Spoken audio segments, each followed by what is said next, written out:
Hello friends, Dr. Hema, MD in Homeopathy from Mumbai. Today's topic is herpes. herpes zoster और herpes simplex. हम ये समझेंगे कि ये दोनों में डिफरेंस क्या है और ये कैसे होता है, इसके कॉजेस क्या है, सिम्टम्स क्या है, ट्रीटमेंट पार्ट, कॉम्प्लिकेशंस और ये कैसे ठीक होगा. herpes zoster जो है वो है सिंगल्स, उसको सिंगल्स भी बोलते हैं.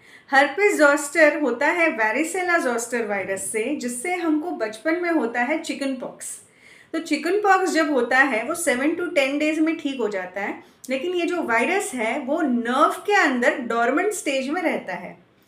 जब आपका इम्यून एज जब भी आपका एडवांस होता है और आपका इम्यूनिटी लो होता है, आपको स्टेरॉइड्स लेने की ज़रूरत पड़ती है, तब आपको ये सेकेंड अटैक आता है, जिसको बोलते हैं herpes zoster वायरस या फिर सिंगल्स.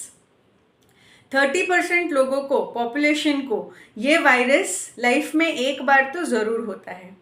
अगर कोई बच्चा है घर में जिसको चिकन पॉक्स नहीं हुआ है और कोई बड़े को herpes हुआ है, तो आप उससे दूर रखिए, बिकॉज उससे वो चिकन पॉक्स हो जाएगा बच्चे को. दूसरी चीज़, जैसे ये सिम्टम्स, ये इसमें क्या होता है, normally it is a symptom of the nerve. So the whole nerve जो होता है, जहाँ से उसका स्टार्ट होता है और जहाँ से उसका एंडिंग होता है, वो होल नर्व एंडिंग में there is a virus.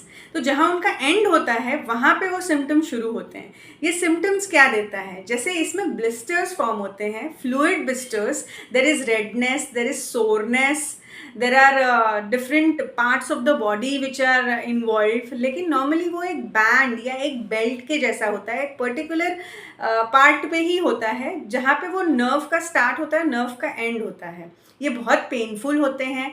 There is lot of itching. रात को आपको नींद नहीं आती है, क्योंकि रात को वो एग्रीवेट होता है, एक्टिवेट होता है वायरस. तो ये हेडेक कॉज करता है, फीवर कॉज करता है, depend on person to person.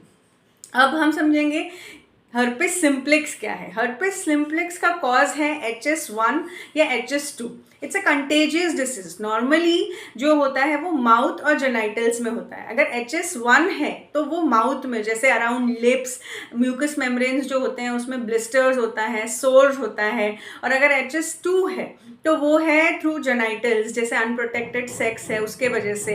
बच्चों में जो है वो होता है HS1, जिसका it is because of kissing, unprotected sharing of things like आप लोगों ने एक दूसरे से टॉयज शेयर किया, लिपस्टिक शेयर किया, जो एक दूसरे से पर्सनल कांटेक्ट में उनका सलाइवा आ रहा है या कोई भी फ्लूइड्स आ रहे हैं, तो इसको हम HS1 वायरस बोलते हैं. अब ये जो इसके सिम्टम्स हैं, ये भी है बर्निंग, रैश, पेनफुल, इचीनेस, और एक पर्टिकुलर पार्ट पे होता है. जैसे मैंने बताया लिप्स के अराउंड होता है, म्यूकस मेम्ब्रेन्स पे होता है. In the main it is in the penis, in women it is in the vagina, in the genitals.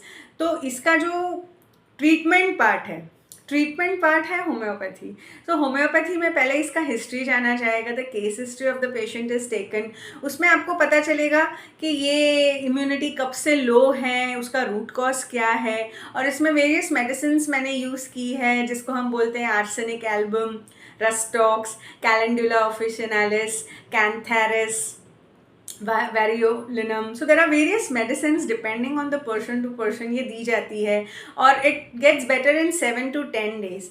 अगर आपको सिंगल्स है, जैसे पोस्ट हर्पेटिक कॉम्प्लिकेशन है, न्यूरैल्जिया है, पेन है, आप एक एज हो गया है, तो आपका इम्यूनिटी लो है, तो उससे आपको ठीक होने के लिए 2 से 3 महीने लग सकते हैं. इसमें आपको और भी कुछ क्वेरीज हो या और भी कुछ क्वेश्चंस हो, तो आप मेरे नंबर पे जो फ्लैश हो रहा है उस पर मुझे मैसेज कर सकते हैं और ईमेल कर सकते हैं. और आपको मेरी ये जो जानकारी, इन्फॉर्मेशन मिली है वो आपको अच्छी लगी हो तो आप मेरे चैनल को सब्सक्राइब करिए और लाइक करिए. Thank you so much. Thank you friends.